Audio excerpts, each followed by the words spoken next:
Hello বন্ধুরা, সবাইকে আমাদের চ্যানেলে স্বাগত জানাই। তো এই ভিডিওতে আমি রিভিউ করব থান্ডারবোল্ট মুভিটির। তো চলুন না সময় নষ্ট করে ভিডিওটি শুরু করা যাক।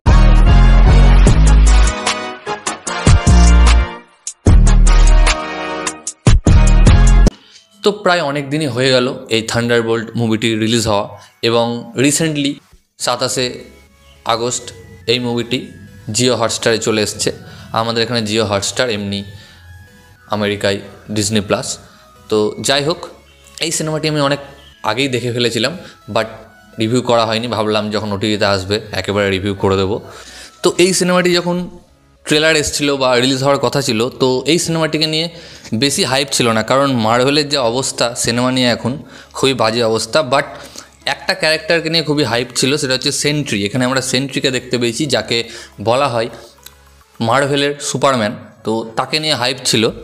তো যাই হোক, সিনেমাটা যখন বেরোলো মিক্সড রিভিউ পেয়েছে, আর আমারও খুবই ভালো লাগেনি, তবে মজা পেয়েছি দেখে। এই সিনেমাটি ডাইরেক্ট করেছেন জ্যাক শ্রেয়ার। হয়তো আমি অ্যাকসেন্টটা ভুল করছি, বিদেশের নামের অ্যাকসেন্টগুলো এত কঠিন হয় যে মুখ দিয়ে বেরোয় না। এবং এখানে আমরা ফ্লোরেন্স পার্ক, Sebastian Stan, Wyatt Russell, David Harbour এই ধরনের দুর্দান্ত অ্যাক্টরদেরকে দেখতে পাবো। তো এক কথায় বলা যেতে পারে যে এই সিনেমাটি মার্ভেলকে জাস্ট বাঁচিয়ে দিয়েছে। কারণ হলো এই সিনেমাটির মাধ্যমেই আমরা নিউ অ্যাভেঞ্জার্সকে দেখতে পেয়েছি, কারণ পুরনো অ্যাভেঞ্জার্সরা তো আরও নেই। আর রবার্ট ডাউনি জুনিয়র আপনারা সবাই জানেন, আয়রন ম্যান থেকে পরিবর্তন হয়ে এখন ডক্টর ডুম হয়ে গেছে। এবং এই সিনেমাটিও বক্স অফিসে বেশি কিছু কামাল করতে পারেনি। 180 মিলিয়ন বাজেটে মাত্র 382 মিলিয়ন বক্স অফিস করতে পেরেছে। ক্যাপ্টেন আমেরিকা 4 তার থেকে জাস্ট একটু, অর্থাৎ ভাবতে পারছেন যেই মার্ভেল আগে 800 million, 1 billion, 2 billion box office করতো, সেই মার্ভেল এখন কোথায় পৌঁছে গেছে। তো যাই হোক, সিনেমাটিকে নিয়ে আসি। তো আপনারা সবাই প্রায় সিনেমাটি দেখেই ফেলেছেন, তাই আমি একটু স্পয়েল দিচ্ছি। এই সিনেমাটি দেখে আপনার মজা আসবে, সব ক্যারেক্টারগুলোকে দেখে মজা আসবে। বিশেষ করে মজা আসবে আপনাকে দেখে সেন্ট্রি এবং আমাদের যে উইন্টার সোলজার অর্থাৎ বাকি বার্নস, তাকে দেখে মজা আসবে।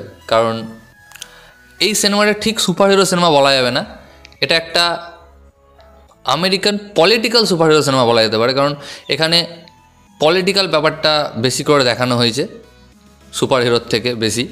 আর আপনারা সবাই জানেন যে এটা একটি সুপারহিরোর সিনেমা ঠিক নয়, এখানে যারা রয়েছে সবাই ভিলেন, অর্থাৎ এদেরকে অ্যান্টি সুপারহিরো বলা যেতে পারে।